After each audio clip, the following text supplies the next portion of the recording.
Merci beaucoup à Jacques Serrato de m'avoir invité. La pop philosophie, donc c'est quelque chose où il y a pop dedans, normalement. Messiaen, dont on va parler maintenant, devrait être un petit peu pop. Il se trouve qu'il n'y a pas moins pop que lui, c'est-à-dire que c'était un homme qui avait une gentillesse, paraît-il, au dire de tous ses étudiants qui ont été très nombreux, extraordinaire, solaire. Certains l'appelaient même Saint-Olivier, puisque c'était Olivier Messiaen. Et on a entendu dire de choses méchantes publiquement dans sa vie que pour deux choses, eh bien pour le jazz et pour la pop music, justement. Donc, vous voyez, il n'a absolument rien à faire ici, c'est donc d'autant plus drôle de parler de lui aujourd'hui. Comme le thème aujourd'hui était rire et chanson plus particulièrement, la pop peut devenir un peu variété. Et on va faire du top 50 avec Messiaen. Alors, je vous explique comment c'est possible. Alors, il se retournerait dans sa tombe peut-être, mais en comptant le nombre d'articles de musicologie qui ont été écrits dans tous les pays du monde sur tel ou tel compositeur de toutes les époques, on arrive à, si vous voulez, avoir un crible objectif, c'est-à-dire statistique, de ce qui a intéressé plus ou moins les spécialistes. On peut imaginer après que le public peut plus ou moins s'indexer sur cet intérêt des spécialistes. Bref, on a pu dresser une sorte de top 50, entre guillemets, de l'intérêt on va dire, des scientifiques pour tel ou tel compositeur, et donc il y a numéro 1, tel compositeur, numéro 2, etc. Et d'après vous, qui est numéro 1? Alors, de toute époque confondue, on parle de la musique d'orchestre, la musique qu'on appelle classique à la FNAC, ou savante pour les musicologues. Qui est numéro 1 d'après vous? Alors, vous voyez, comme quoi on n'est pas loin, parce que Mozart est numéro 2, et numéro 1, c'est effectivement Bach. Bach, il y a 10 000 articles qui ont été écrits sur lui. Sur Mozart, il y en a un petit peu moins. Et on remarque notamment de façon intéressante que Mozart chute de plus en plus dans l'absolu, il est toujours numéro 2, mais il a tendance à reculer. Et le numéro 2 depuis, disons, à peu près 20 ans, si on regarde juste les articles écrits depuis 20 ans, c'est plutôt Chopin maintenant.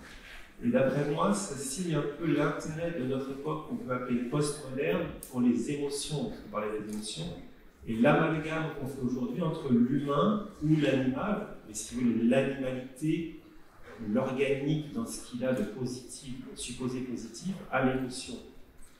Il est rare aujourd'hui de considérer que ce qui n'est pas émotif est humain.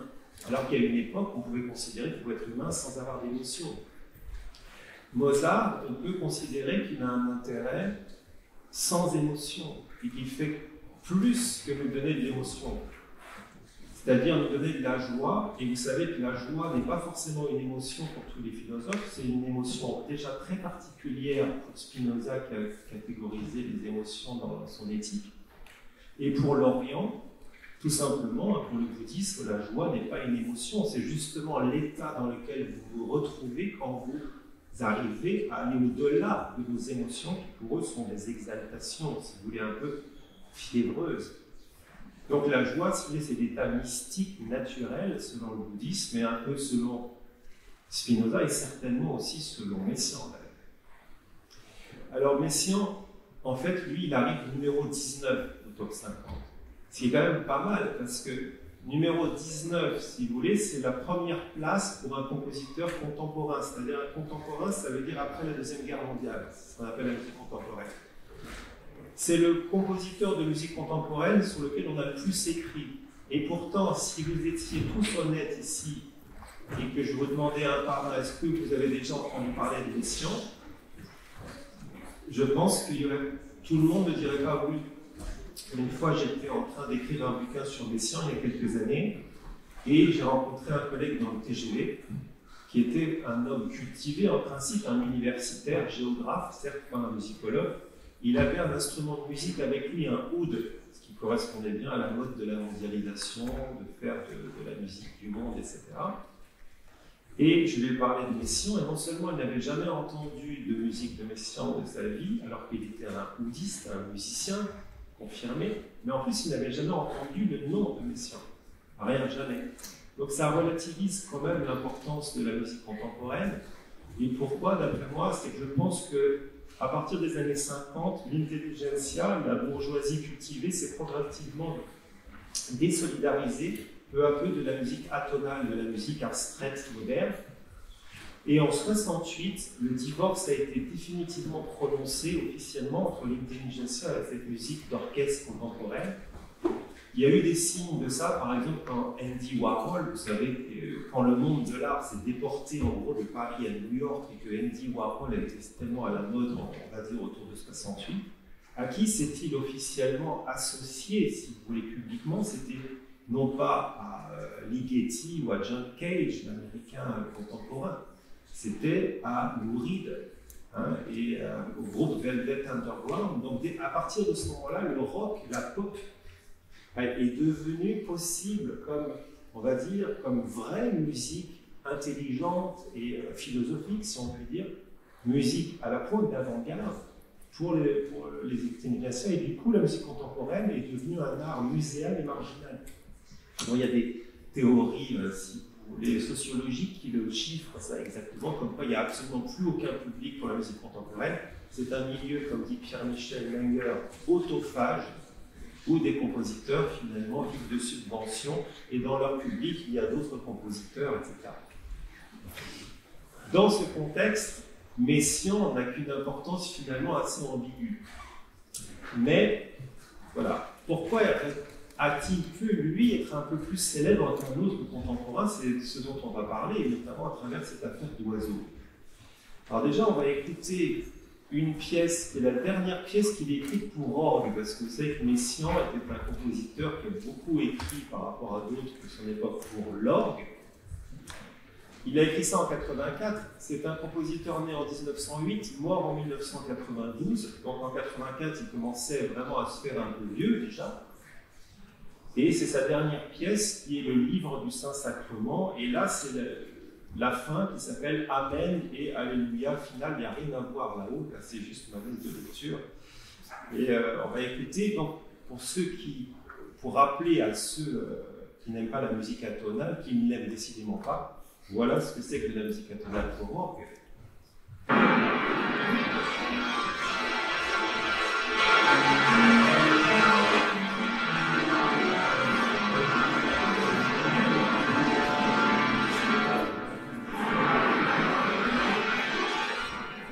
Alors là, j'arrête parce qu'on arrive à la fin. Vous allez voir que la fin a quelque chose de très saisissant. Il a écrit ce qu'on appelle des clusters, c'est-à-dire finalement des sons extrêmement rapprochés. Vous savez qu'en musique, quand vous rapprochez trop les sons, ça devient dissonant. Là, il faut rester à distance respectable les uns des autres pour que ce ne soit pas trop dissonant. Et ce cluster final est répété 7 fois, donc il y a quelque chose d'obstiné là-dedans. Et en fait, ça veut dire Amen, Amen, Amen pour Messiaen. Et il a créé cet Amen d'un point de vue sonore, parce que pour Messiaen, qui est un mystique, si vous voulez, particulièrement illuminé, catholique, Amen est un son créateur. C'est-à-dire que, en disant Amen, vous créez quelque chose à l'idéal. En tout cas, dans des époques où vous pouvez imaginer cela. Pour Messiaen, Amen, c'est vraiment le verbe avec un grand V, au sens du premier premier verset de l'Évangile selon saint Jean, que Messiaen a lu et relu et relu. Vous savez que ça commence par « Au commencement était le Verbe ». Ça veut dire que pour Messiaen, pour la tradition catholique, pour la tradition chrétienne d'ailleurs plus généralement, le monde, l'univers a été créé par un son, d'où le verbe. C'est-à-dire, qu'est-ce que c'est qu'un verbe? C'est le son qui agit, un verbe, le son créateur, qu'on retrouve dans le Om des bouddhistes, n'est-ce pas, et dans l'Amen des chrétiens. Et donc voilà l'Amen selon Messiaen. Juste saisissant.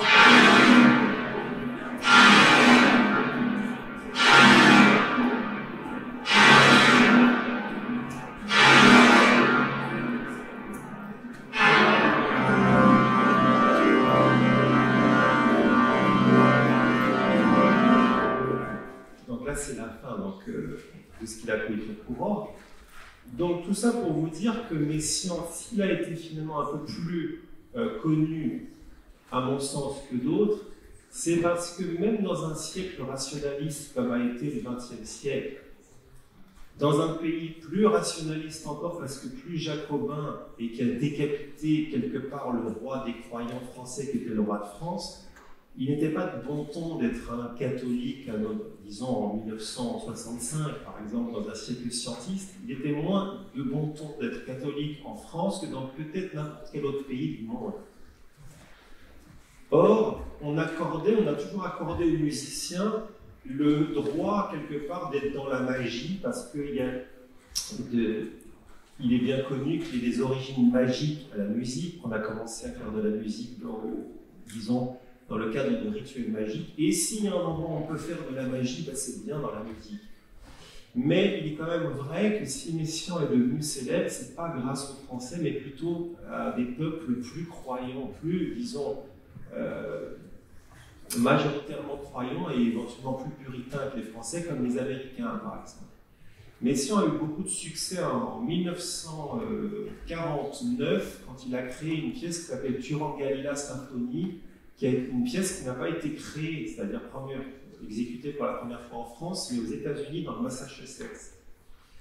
Or, cette pièce, si vous voulez, s'appelait l'Ascension, donc l'Ascension du Christ, et ça a été un ascenseur aussi pour Messiaen, parce que les Américains, peut-être puritains, peut-être les WASP, les White Anglo-Saxon Protestants, bon, ont été suffisamment sensibles au fait qu'on écrive encore une pièce comme ça qui parle de l'ascension du Christ et qui plus est dans un langage qui s'autorisait des sonorités romantiques, c'est-à-dire avec des cordes et des violons qui tiraient leurs archets langoureusement, tout ça pour montrer l'ascension du Christ.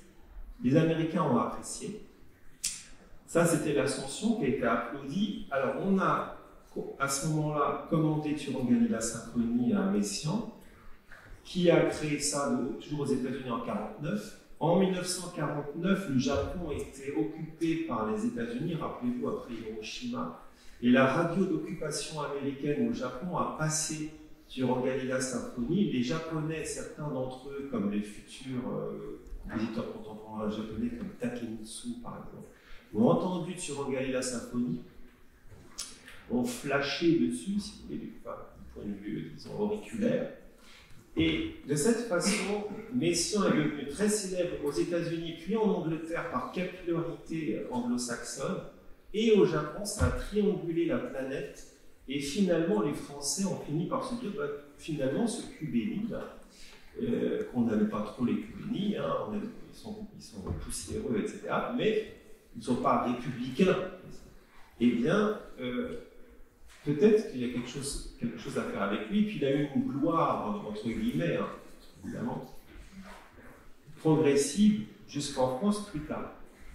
Mais finalement, grâce à son illumination catholique. Voilà. Alors, je vous dis que c'est un compositeur illuminé, mais il n'était pas non plus que poussière, si vous voulez, du culte ancien. C'était quelqu'un qui était dans une vision, disons, très glorieuse de la foi, et dans une vision déjà un peu New Age, si vous voulez, alors qu'il était avant le New Age. Et finalement, qu'est-ce que c'est que le New Age? C'était la spiritualité des années 70, puis 80, l'ésotérisme, comme on l'a appelé après, qui est une sorte de mondialisation de la spiritualité, avec un peu de chamanisme, un peu de bouddhisme, des chakras, le Christ, qui est le super bodhisattva mondialisé, alors du coup l'Occident continue de régner via le Christ sur la spiritualité de cette façon.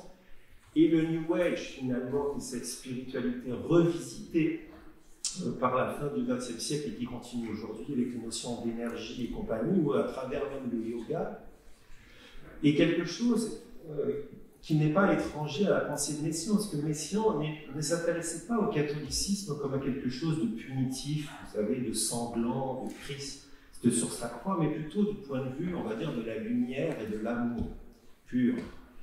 Messiaen met le mot amour dans beaucoup de sous-titres de ses œuvres. Par exemple, sa dernière œuvre qui s'appelle Éclair sur l'au-delà, qui a été, qu'ils ont achevé en 1991, il y a des parties de cinquième mouvement qui s'appellent Demeurer dans l'amour. Et si vous voulez, on peut juste écouter un peu le début de Demeurer dans l'amour et vous allez voir ce que peut être finalement une musique, entre guillemets, ésotérique, et dont le romantisme des violons qui sont très languides à se tirer lentement vient au service de l'évocation du paradis, si vous voulez, où le temps n'existe plus et où tout n'est que béatitude. Alors là, on est dans un super circuit de la récompense, c'est le circuit de la récompense absolue.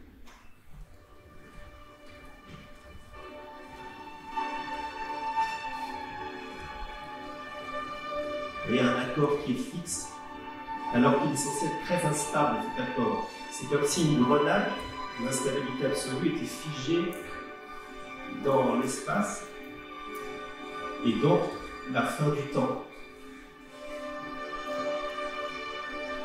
Retenez le son romantique à nouveau. Rien que les violences romantiques, si vous voulez, en soi, quand ils sont dans cette longueur et cette tenue.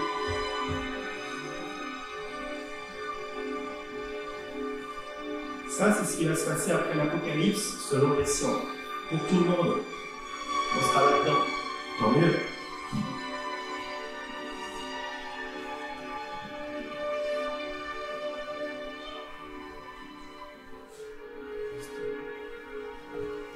Alors, vous voyez, quand je vous dis qu'il y a quelque chose d'ésotérique chez Messiaen, il y a même quelque chose de futuriste, c'est-à-dire une spiritualité un peu futuriste et liée à la notion d'astronomie. Vous savez, dans l'esprit New Age, tous les gens qui sont dans le New Age non seulement croient en l'au-delà, au chakra, etc., mais ils croient aussi aux extraterrestres. C'est-à-dire qu'ils pensent que les extraterrestres, eux aussi, sont, disons, dans une communauté de vie universelle, je parle au sens de l'univers, tous finalement soumis à la même hiérarchie, on va dire, spirituelle, à des besoins d'évolution spirituelle, etc. Et quand vous entendez cet instrument de prédilection messian, n'est pas simplement l'orgue, mais aussi les ondes de Martenot, on entend un son vraiment futuriste. Alors ça, c'est dans Turangalila Symphonie, justement. Les ondes de Martenot, c'est un instrument qu'il adorait, qui est un des premiers instruments électriques qui existaient avant la Deuxième Guerre mondiale. C'est l'ingénieur français Martenot, qui a fait la Première Guerre mondiale, a entendu des bruits parasites de radio dans les tranchées.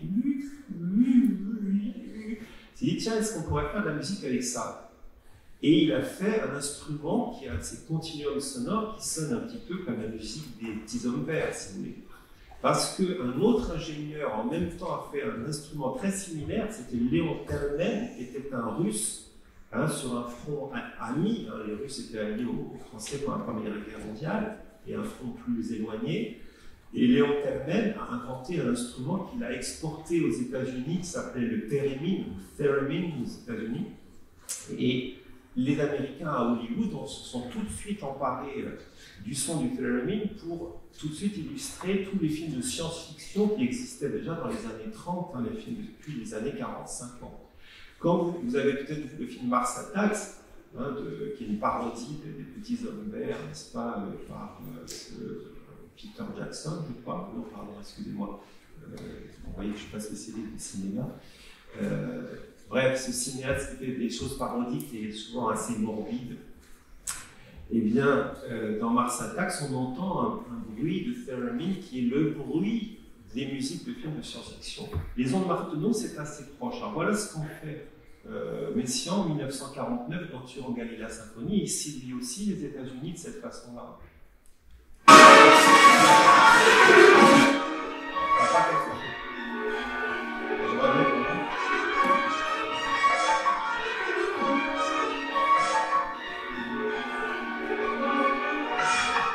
Voilà les ondes.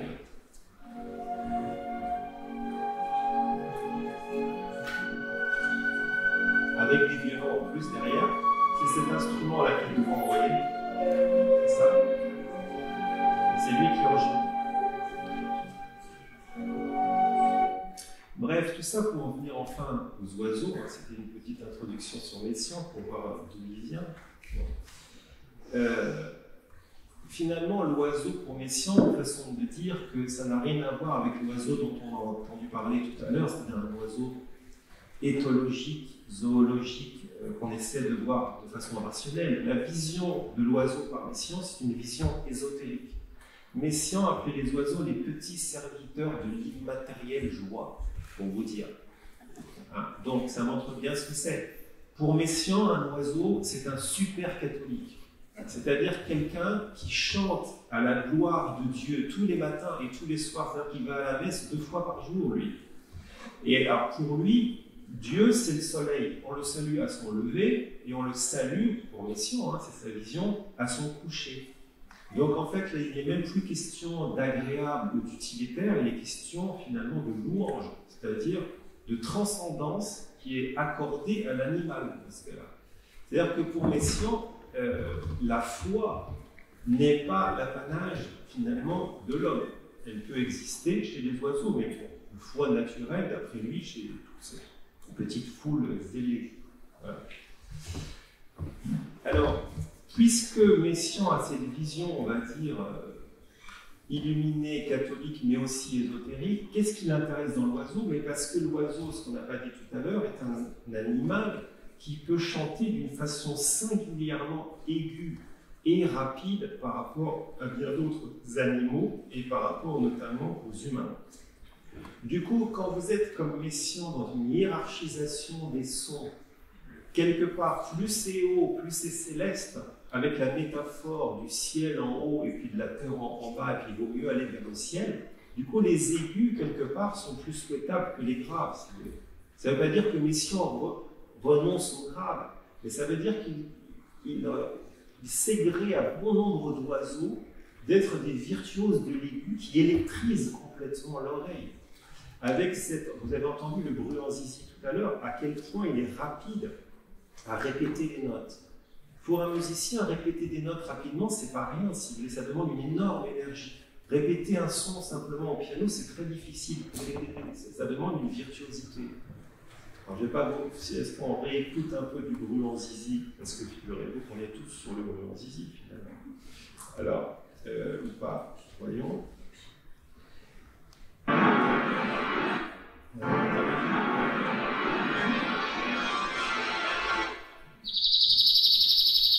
Excusez-moi, c'est fort.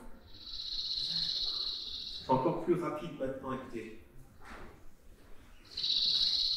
Maintenant, mettez-vous non plus à la place d'un scientifique en écoutant ça, ou à la place d'un musicien. Oh là là, si je prends ça à la dictée, à la volée, parce que vous avez Messiaen très souvent avec les oiseaux, il essayait de prendre sur une partition les notes des oiseaux. Je ne sais pas s'ils notaient vraiment des notes, parce qu'est-ce qu'ils ont des notes, ces oiseaux? Pas vraiment précisément, mais les rythmes peut-être davantage. Il était impressionné par ce qu'on pourrait appeler l'énergie musicale des oiseaux. Alors, d'un point de vue ésotérique, vous savez que les gens, souvent, ils sont dans ces hiérarchisations des choses peut-être un petit peu pudifantes à nouveau. C'est ça que moi je reproche à l'ésotérisme, c'est qu'il y a des gens qui vibrent plus ou moins haut, et donc il faut aller vers ceux qui vibrent haut, et puis laisser tomber ceux qui vibrent bas, qui vous tirent par les pieds, etc. Donc on retourne vers une sorte de puritanisme New Age, quelque part. À quoi bon? Mais si vous voulez, pour Messiaen, il est clair que l'oiseau vibre haut et plus haut que n'importe quel chanteur. C'est ça qui est intéressant, c'est pour ça qu'il est proche de Dieu.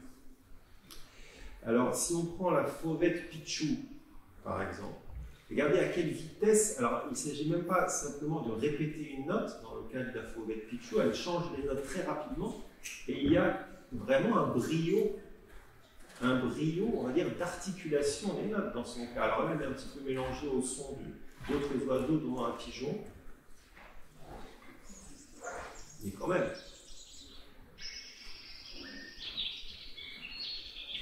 Alors là, c'est la Rusroll et Farbat, cette fois-ci. Vous voyez, cette rapidité d'élocution, et on va dire, puisqu'il faut donner le mot, il y a une virtuosité, en fait, qui est admirée par Messiaen, tout simplement aiguë et ultra rapidité chez certains oiseaux, pas tous, évidemment pas chez les corvidés, bon, c'est l'inverse, dans ce cas-là, ils sont lents et graves, mais chez certains oiseaux comme ceux-là qui sont les oiseaux préférés de Messiaen. Tout à l'heure, on va entendre le loriot, 2 pièces, on va entendre le merle noir, 1952, et le loriot qui est un des oiseaux du catalogue d'oiseaux de Messiaen. Messiaen a tellement aimé les oiseaux progressivement qu'il les a catalogués, qu'il les a mis les uns après les autres dans une note écrite entre 56 et 58. Ça s'appelle catalogue d'oiseaux. Bon, c'est des oiseaux plutôt des régions européennes. Ensuite, Messiaen s'est intéressé plus tard à des oiseaux du monde entier. Alors, le loriot, lui, c'est un donc, des oiseaux de catalogue d'oiseaux. Et écoutez, dans une partie où on voit bien que ce qui intéresse Messiaen dans la traduction de ce loriot au piano, bah, c'est l'aspect virtuose, aigu et rapide, comme ce qu'on vient d'entendre avant.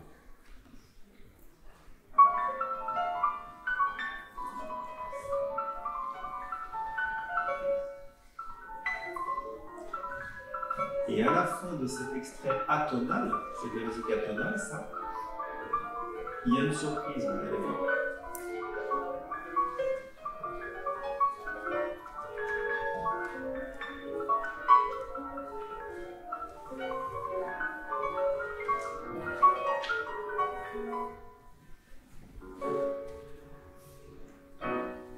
Là, ce sont des accords de musique tonale.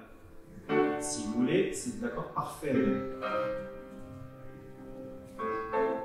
Alors c'est très étonnant comme ça que Messiaen se soit autorisé, alors que c'est un compositeur moderniste qui ne fait pas de musique tonale, à réemployer des accords parfaits, c'est-à-dire des accords de la musique du 19e siècle, alors que lui c'est un compositeur qui normalement s'interdit ce genre de choses parce que ce n'est plus de son époque. Vous voyez, il est responsable vis-à-vis de l'histoire de la musique, c'est ça le modernisme.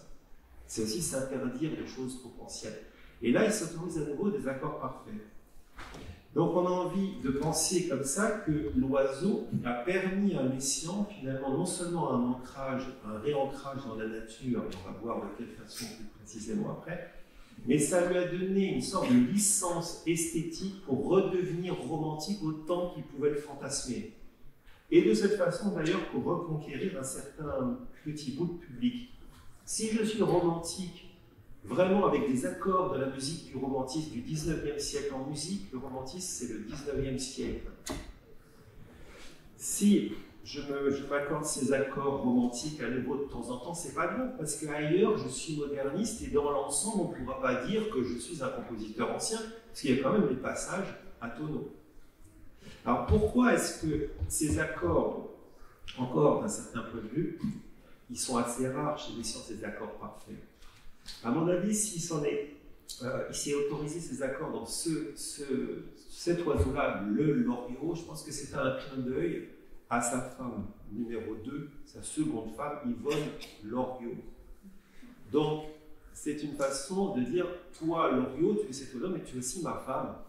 Et tu es une créature romantique parce que je t'aime, parce que notre histoire d'amour a été très romantique, puisqu'ils ont eu un amour contrarié. Elle était étudiante au conservatoire, lui, il était jeune prof au conservatoire, il n'était pas son prof à elle, mais il était marié à une autre femme, lui, il a dû attendre la mort de sa première femme pour épouser Yvonne Loriot. Il y avait quelque chose de Tristan et Iseult dans leur histoire, il y avait un amour très contrarié, puis finalement il y a eu le happy end qui était la mort de la première. Bon. Mi était comme elle était surnommée. Et donc il y a quelque chose de romantique dans Loriot, c'est-à-dire dans sa femme Yvonne Loriot, dans le fait qu'elle est pianiste, c'est une pianiste virtuose, elle est devenue après elle-même professeure au conservatoire de Paris, ils s'étaient rencontrés tous les deux, c'est une grande pianiste et elle a créé toutes ces pièces pour piano. Pourquoi Messiaen a autant écrit finalement de transcrits ou stylisé des chants d'oiseaux, non pas à la flûte particulièrement mais au piano? La flûte, c'est la première idée. Vous savez, c'est Prokofiev, l'oiseau de Pierre et le Loup. Forcément, première idée, un oiseau, c'est la flûte. Oui. Ok.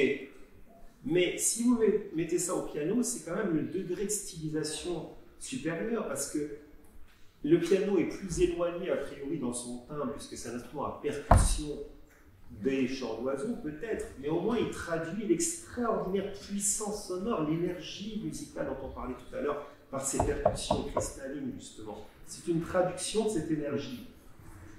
Et aussi, tout simplement, ça fait un écart. Vous savez qu'en art, il faut faire un écart pour que ce soit intéressant. Autrement, bon, c'est de la transcription. Autrement, c'est quoi? C'est de l'imitation pure et simple. Et c'est aussi une façon de donner à sa femme un rôle de créatrice de toute cette histoire de Molière. Après, peut-être qu'à la fin, on aura le temps de parler de l'aspect mythique ou fabuleux au sens de la fable de la vie de Messiaen, où finalement on a l'impression que ce qu'il a vécu était préparé d'avance pour lui, comme si Messiaen était un messie en plein siècle rationaliste, balancé comme ça pour réévangéliser les peuples. Il y a quelque chose, alors ça n'aurait pas étonné Lévi-Strauss, parce que Lévi-Strauss nous dit que dès qu'il y a du mythe, il y a de la musique et réciproquement. Donc Messiaen, de ce point de vue-là, est vraiment musicien, parce qu'il y a eu beaucoup de mythes dans sa vie. Notamment le fait d'un gars qui est très ornithologue dans ses goûts et qui finit par épouser Yvonne Loriot. Hein, c'est comme si à la fin de la flûte enchantée, on est content parce que Papageno épouse Papagena. C'est un mythe qui devient réalité. Alors, ce qui est le plus important finalement dans la possibilité de revenir au piano pour Messiaen, et donc de revenir à un certain son romantique, et donc à une certaine possibilité de reséduire les populations, les auditeurs, parce qu'avant ce romantisme réinoculé par le piano dans la musique contemporaine, il y avait des compositeurs qui ne voulaient même plus du piano, c'était l'instrument bourgeois, ancien. Varèse avait dit « oublions le piano ». Stravinsky avait laissé tomber complètement la résonance du son. Il ne faisait que des musiques sèches, à dessein. C'était pour ça, pour lui, le modernisme. Par exemple, dans The Rake's Progress, qui est l'unique opéra célèbre de Stravinsky, la résonance même des violons est l'ennemi de Stravinsky. La preuve, suprême humiliation pour les violons, qui sont normalement les grands héros de l'orchestre. Ouverture de The Rake's Progress, les violons plaquent un accord, ensuite ils se taisent dans toute l'ouverture, et à la fin ils plaquent l'accord final et c'est fini. C'est-à-dire que c'est terrible, c'est comme si, c'est pire que s'ils ne jouaient pas. C'est-à-dire qu'ils montrent à quel point ils passent au second plan. Or, Messiaen, dans les années 50, revient à la résonance du piano. Alors, pour bien se persuader que la résonance, c'est tout ce qui est important dans le piano et dans le son romantique, il faut se rappeler la sonate dite Clair de Lune de Beethoven 1801, où si vous jouez sans la pédale, ça fait quoi? Quelque chose qui n'est pas romantique du tout. Il manque quelque chose.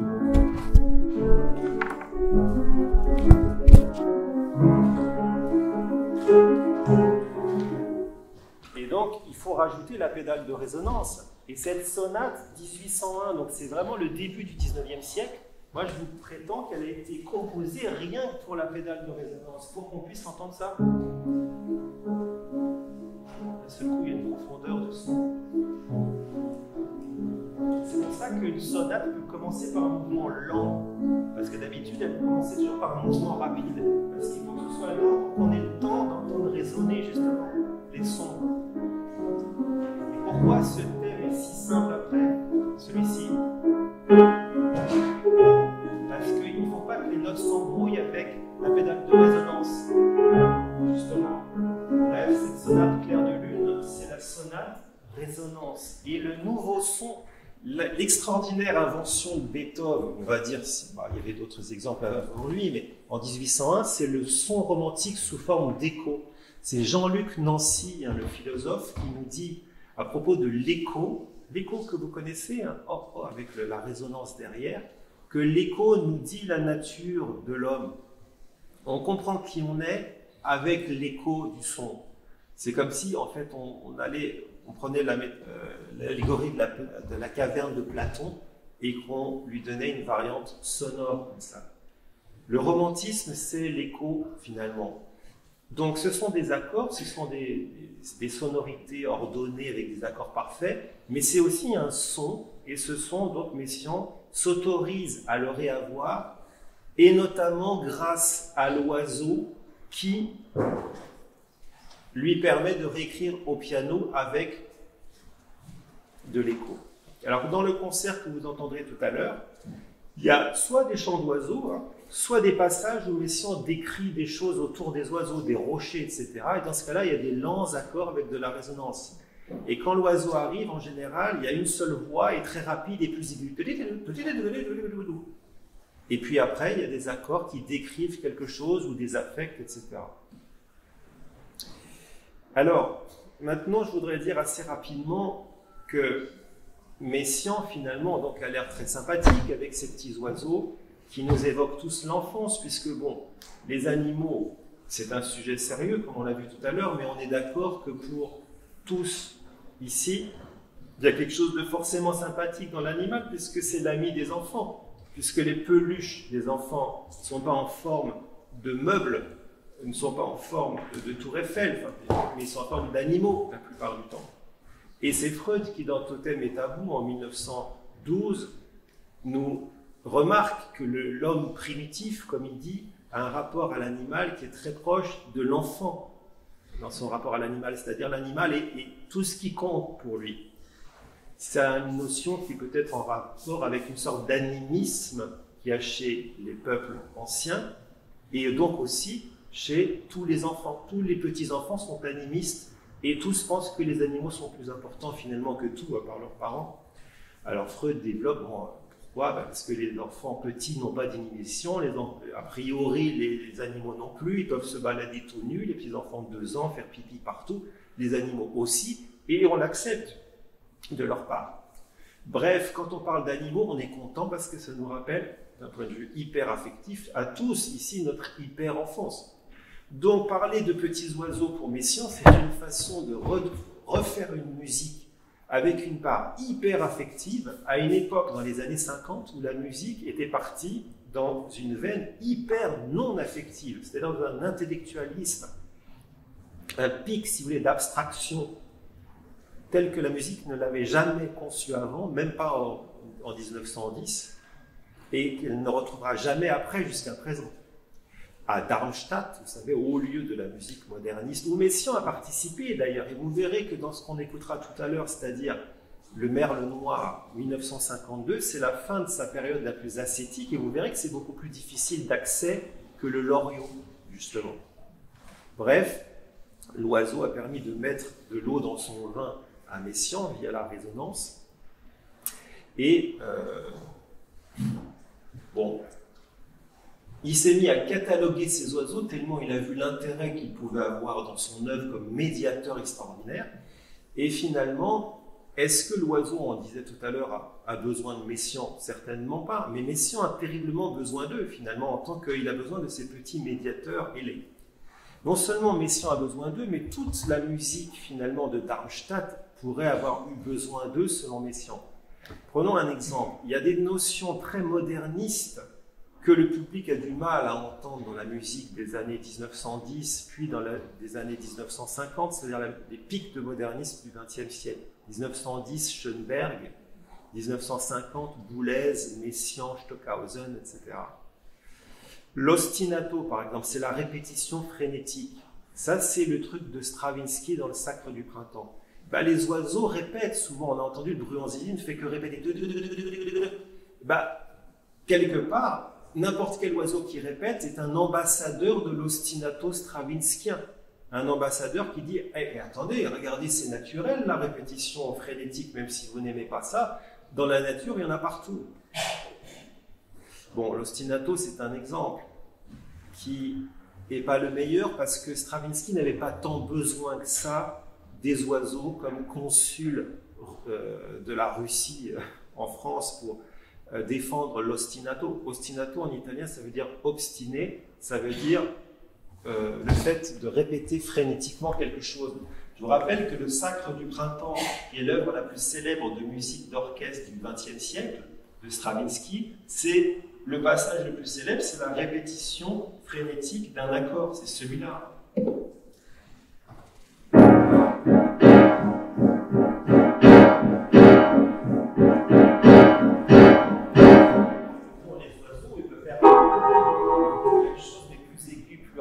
Donc, vous voyez, pour eux, ça n'a rien de très étonnant. Donc, finalement, c'est du pain béni, finalement, que ces chants d'oiseaux, pour l'ostinato, par exemple, pour Darmstadt et notamment pour Messiaen, ils réancrent dans la nature et donc dans une légitimité très, très, très ancienne, un phénomène qui aurait pu être boudé par le public. Mais encore une fois, l'ostinato n'a pas été tellement boudé que ça. Le Sacre du printemps en 1913 a fait scandale, d'accord. D'accord, un critique a dit oui, c'est le massacre du tympan et pas le sacre. Bon, mais au bout de 6 mois, c'est devenu assez rapidement célèbre. Pourquoi? Mais parce que sans la médiation des oiseaux, la répétition frénétique, les gens ont vite compris que ça signifiait des choses importantes à cette époque-là, c'est-à-dire la future industrialisation, les chaînes de montage tous azimuts, le Fordisme, le Taylorisme, le staccanovisme, etc. D'un côté, c'est-à-dire l'homme dans son côté extrêmement technologique et moderniste et futuriste, et par écart extraordinaire, le contraire absolu, l'homme dans son côté hyper archaïque, biologique, organique, ancien, c'est-à-dire la sexualité par exemple, et la frénésie qu'il y a dans le coït finalement. Je ne dis pas que tous les coïts sont frénétiques, mais vous avouerez que si vous y réfléchissez, le fait de rentrer, sortir aussi rapidement, même pas si rapidement que ça, c'est quelque chose d'absurde. C'est de l'ostinato. Et pour, on va dire, il y a quelque chose qui résonne avec la sexualité. Donc, où le battement d'un cœur, c'est ostinato, en principe, vaut mieux. Donc, voilà, c'est très, très, très humain, et en même temps, c'est très, très technologique. Donc, l'oiseau n'a fait que rajouter un petit peu de son aval à l'ostinato, qui n'en avait pas tant besoin que ça. Mais il y a des notions qui avaient plus besoin d'être réancrées dans la nature, renaturalisées, rejustifiées que l'ostinato. C'est des notions propres à l'école de Vienne. L'école de Vienne, c'est Schoenberg, c'est Berg, c'est Webern, c'est les 3 compositeurs, on va dire, qui ont fait scandale à chacun de leurs concerts, presque sans aucune exception. C'est ce que raconte le livre d'Esteban Bourg, Le cas Schoenberg, où ces gens ont toujours été en porte-à-faux avec le public, systématiquement, presque sans aucune exception, sauf les 2 opéras de Berg et Pierrot lunaire de Schoenberg. Qu'est-ce que le public reprochait à cette musique des Viennois? C'est que c'était une musique atonale, justement, c'était les débuts de la musique atonale, hein. C'est-à-dire qu'il n'y a plus de consonance, et par exemple le début de l'opus 19 de Schoenberg, c'est ça. Il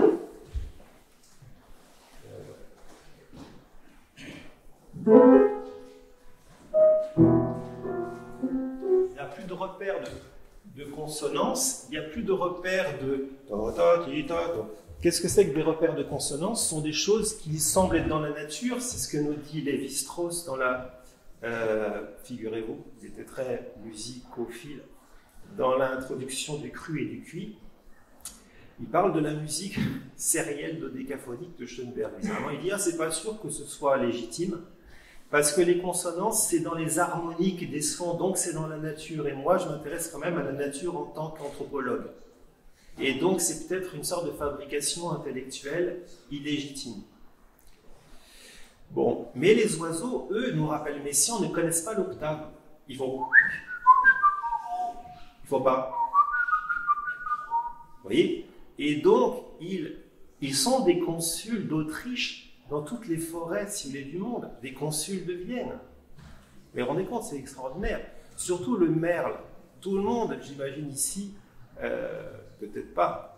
Moi, j'aime bien les chants du merle au printemps. Et il y a quelque chose, on a l'impression d'entendre une musique sérielle dodécaphonique. J'ai l'impression que c'est Schoenberg qui a composé ça à chaque fois. Mais c'est agréable. Alors donc, les oiseaux sont ces ambassadeurs de la musique viennoise très facilement. Un autre reproche qu'on faisait à la musique finalement viennoise de cette époque, vraiment la musique la plus détestée de l'histoire de la musique, mais en même temps qui a été très très importante finalement comme invention moderniste autour de 1910, c'est le fait que c'est une musique qui s'autorisait des intervalles très disjoints. Vous voyez, quand on chante sous sa douche, normalement, la facilité vocale, c'est d'être dans le conjoint, c'est-à-dire le continu. Plus les notes sont continues sur la gamme dans une chanson, plus c'est facile à chanter parce qu'on y va de proche en proche. Si vous faites des grands écarts, c'est beaucoup plus difficile à faire et beaucoup plus difficile à entendre, surtout quand ça s'associe à des intervalles dissonants. Et c'est ce que dit Julius Bistron, qui était un homme de radio dans les années 30, c'est ce que reproche cet homme de radio à Vienne, à Berg, le compositeur. Il dit oui, mais le problème de votre musique, c'est que les intervalles sont trop disjoints. Or, finalement, que nous dit l'oiseau? L'oiseau est un virtuose rythmique, virtuose finalement dans la rapidité d'énonciation dans ses aigus échevelés, mais l'oiseau aussi a une capacité à répéter des intervalles extrêmement disjoints, comme ça, ce qui semble impossible à un chanteur, justement, et est très facile à entendre et à apprécier. Donc l'oiseau aussi est un ambassadeur d'Autriche pour les et de Vienne pour les intervalles très disjoints, si vous voulez. Ce qu'on voit au début d'ailleurs du Loriot, dont on a déjà entendu un extrait. Le motif, alors on entend d'abord quelques accords, on le réentendra tout à l'heure, qui sont plus des accords exactement parfaits de musique tonale, mais des accords impressionnistes, comme on dit, c'est-à-dire du style de Debussy. Et ensuite, donc ça c'est pas l'oiseau, ça c'est pour camper une atmosphère, d'ailleurs c'est plus lent, plus grave, et quand l'oiseau arrive, vous voyez, c'est 4 notes, mais elles sont très disjointes.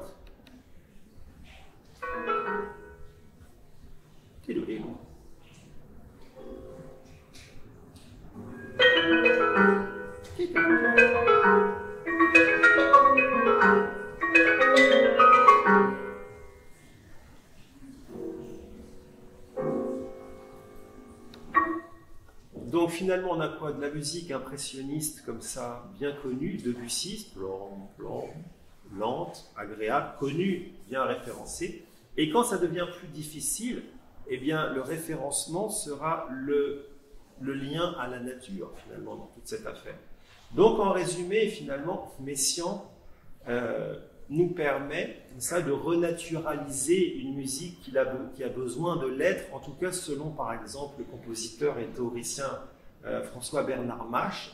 Il reproche à Boulez, par exemple, et à d'autres musiciens contemporains d'avoir quitté le modèle de nature, comme il dit. C'est-à-dire ce genre de, finalement, d'évocation de sons déjà existants et mythiques. Et le son de l'oiseau pour la musique serait un mythe très fondateur pour la musique. Bon, déjà selon Lucrèce, hein, vous savez, ce philosophe et poète du 1er siècle avant Jésus-Christ, contemporain de Jules César, comme Astérix. Donc, eh bien, Lucrèce nous disait que la musique est née de l'imitation des oiseaux. Bon. Mais même plus récemment, puisqu'on parle de pop philosophie et donc de Deleuze, qui est un peu à l'origine de ce terme, peut-être, Deleuze nous parle de devenir oiseau dans la musique comme quelque chose de fondamental de toute musique. Le devenir oiseau. Voilà. Et il reproche déjà à la musique contemporaine, dans Mille Plateaux, à cette musique d'être passée d'un devenir oiseau à un devenir insecte. C'est-à-dire quelque chose de moins mélodieux, de plus finalement méticuleux, mais inutilement peut-être. Pardon? Ouais.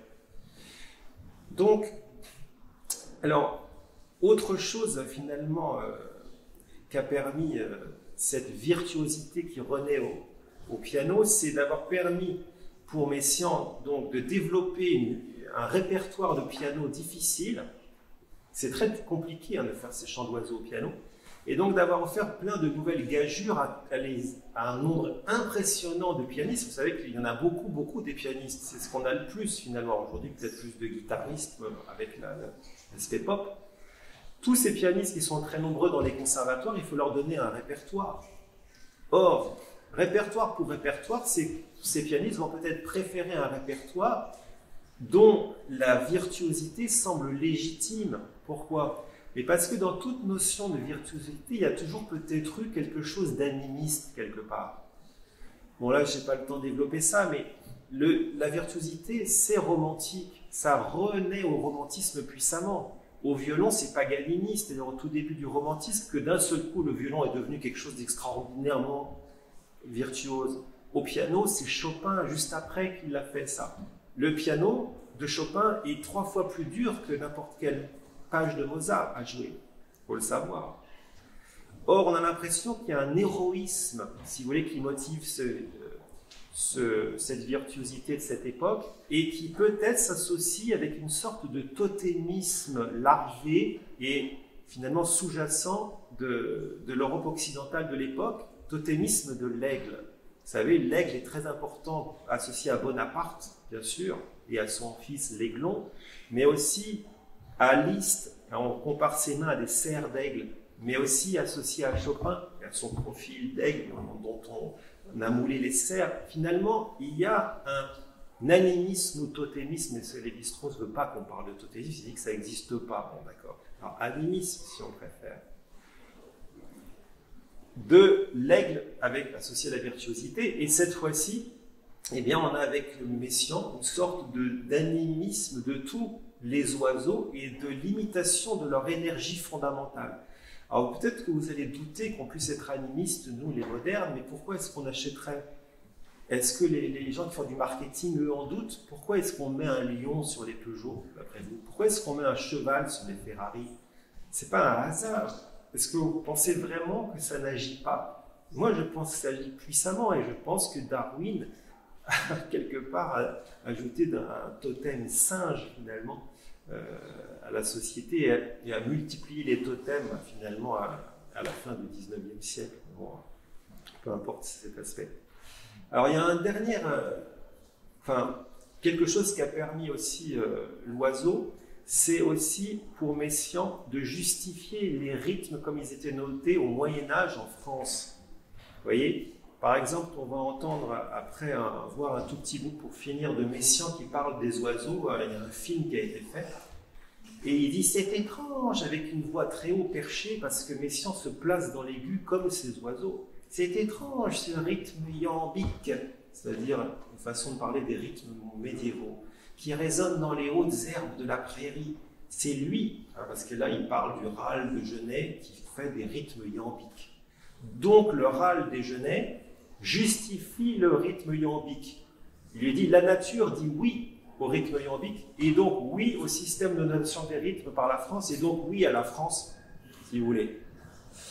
Donc en fait, il y a quelque chose qui est territorial aussi pour Messiaen dans ce goût pour ces oiseaux, a priori eux-mêmes territoriaux.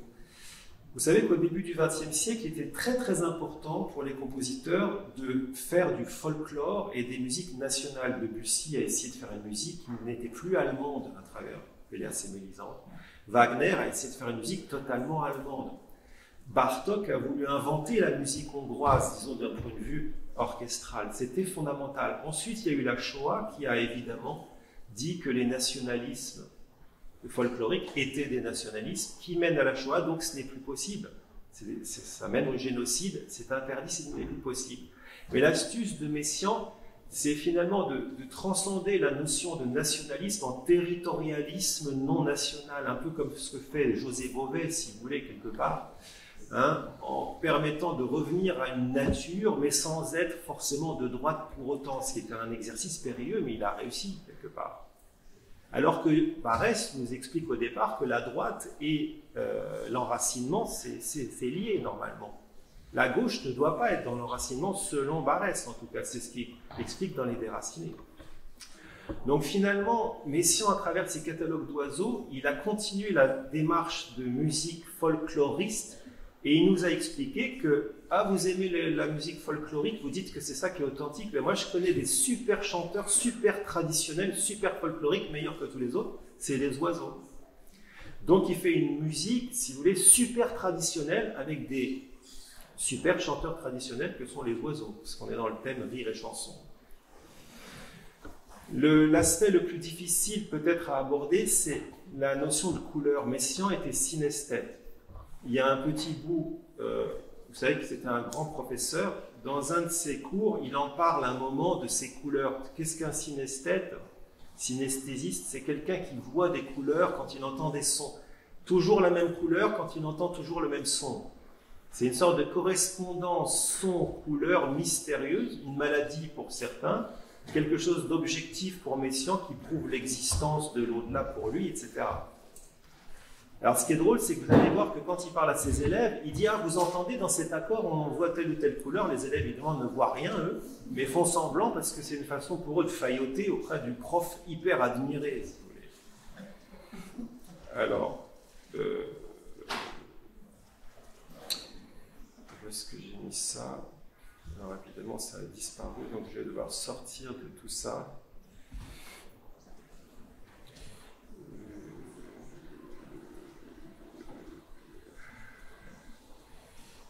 Bon, alors je ne l'ai pas ici, peut-être là-dedans.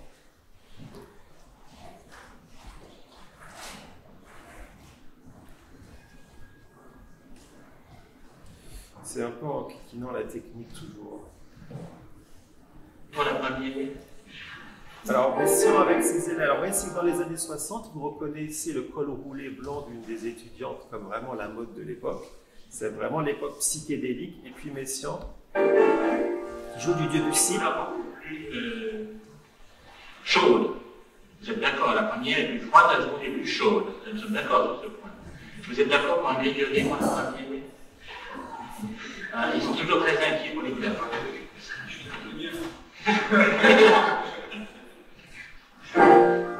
Ceci me semble allongé dans lequel il y a tout de même des pointes de bleu. Le bleu, dire c'est pas oui, mais c'est allongé que lui. Vous voyez le Fayot qui, lui, a une cravate, etc. Dit, oui, j'entends, je vois aussi. Et pourtant, ce ne serait pas forcément impossible d'imaginer que quelqu'un d'autre verrait les mêmes couleurs, mais si on prétendait que certains artistes voyaient les mêmes couleurs que lui sur les mêmes sons, il en avait la preuve. De même, il pensait que Debussy était synesthésiste comme lui, et que Reflet dans l'eau de Debussy avait été organisé avec des couleurs intérieures très précises qui le Messiaen voyait aussi. J'ai d'ailleurs rencontré personnellement une personne qui était synesthésiste aussi, qui m'a dit la même chose sur Reflet dans l'eau, donc ça fait déjà 3 personnes, c'est un début de statistique, c'est mieux que 2. Bon. En tout cas, tout ça pour dire que pour Messiaen, finalement, l'oiseau est aussi une façon de justifier la correspondance son-couleur. Pourquoi? Il y a un mystère entre l'oiseau et la couleur. Il y a quelque chose qui est mystérieux là-dedans, on peut le voir. C'est un des animaux qui a tendance à pouvoir être coloré de façon un peu récréative et étrange, de façon presque, disons, outrancière par moments. Il n'y a pas beaucoup d'animaux qui sont aussi colorés qu'eux, de façon aussi courante, me semble-t-il. Alors, pourquoi est-ce qu'on ne voit pas de diaporama là-dedans? Mais ça va être très court. Hein.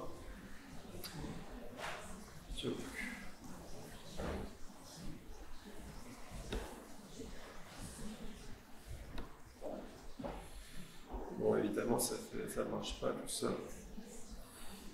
Alors.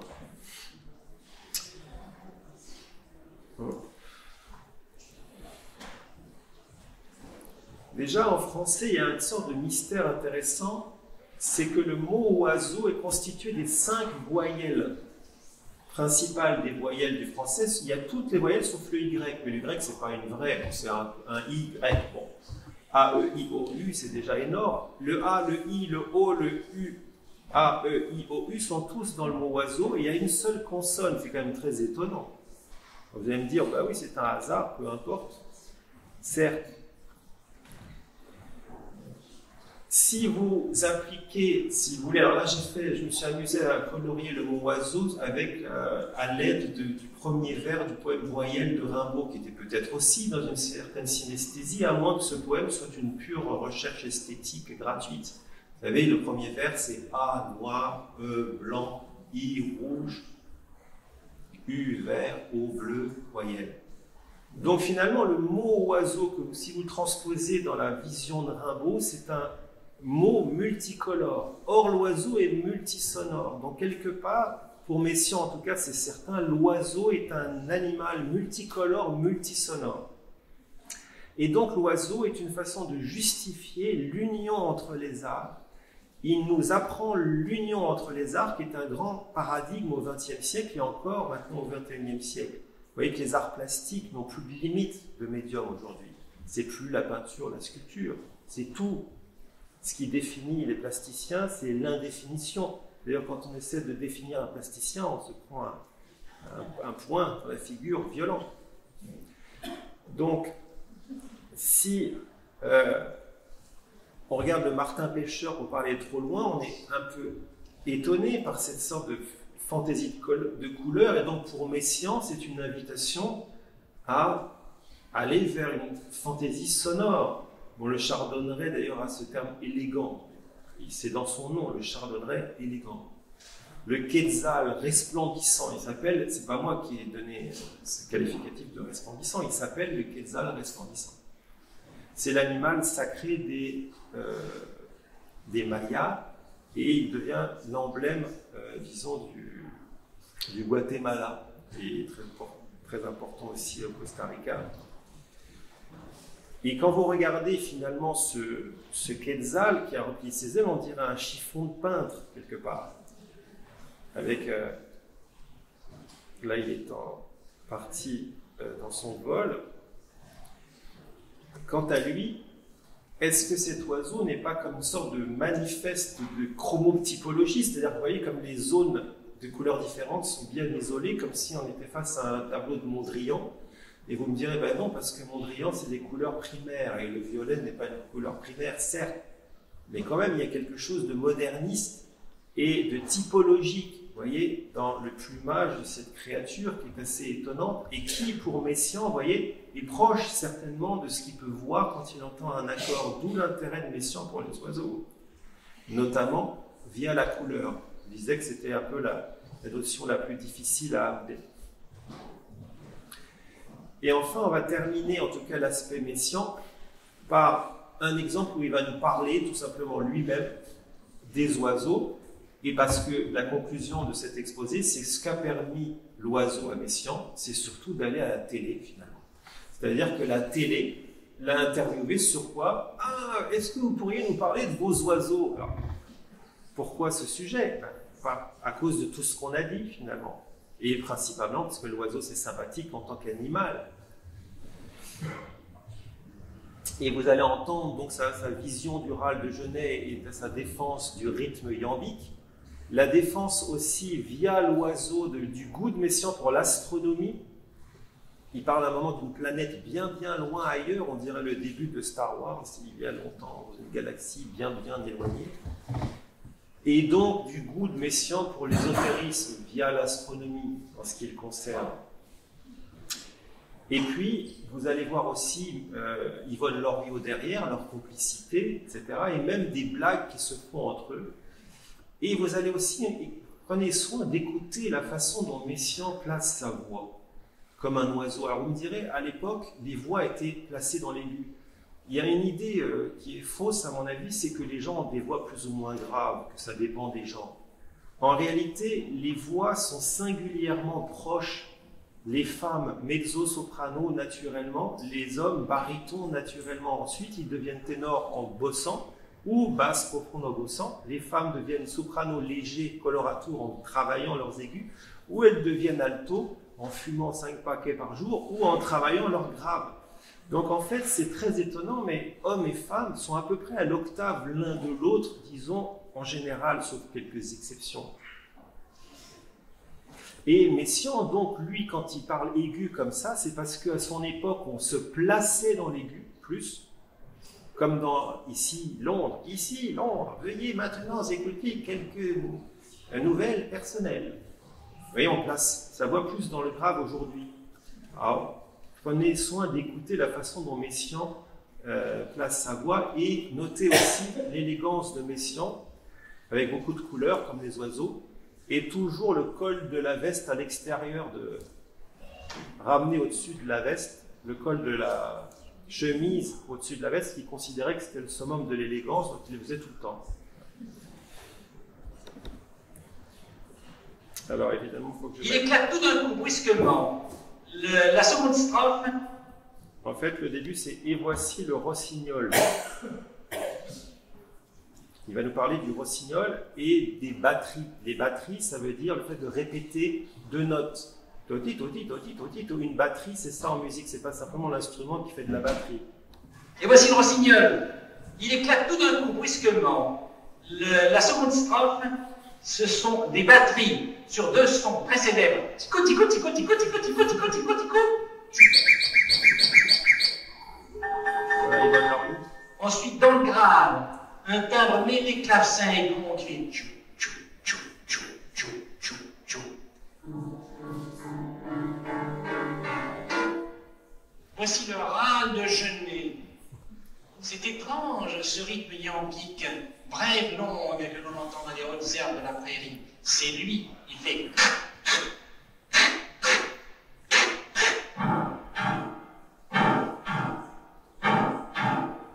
Et puis, des notes répétées qui se termine par un torpulus victorieux. La Varix. Et enfin, des sons lents, lunaires, lointains, on croirait que ça vient d'une autre planète et que l'oiseau est parti bien bien loin ailleurs. Et puis tout d'un coup il est là et il y a une phrase formidable et très rapide pour finir, et très forte.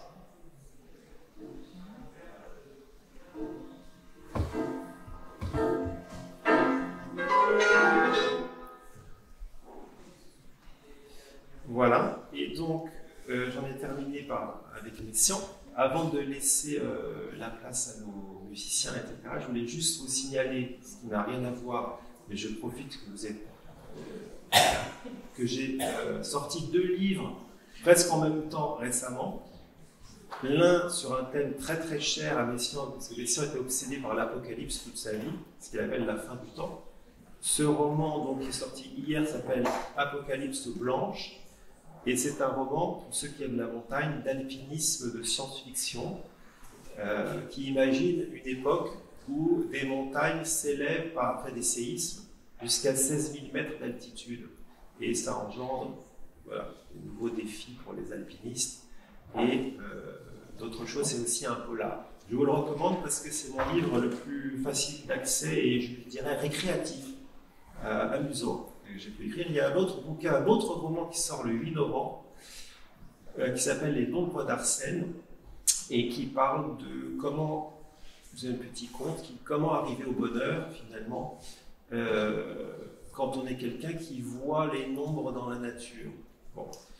Le point commun entre ces livres, à part que je les ai écrits tous les deux, c'est qu'ils utilisent des sons justement et de la musique par petites touches comme ça pour ajouter des affects étranges dans le texte.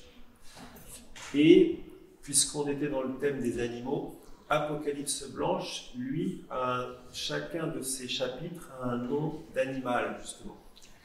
Façon de dire que les animaux, d'après moi, sont un peu toujours vus comme la 5e roue du carrosse, alors que ce sont eux qui tirent le carrosse, quelque part.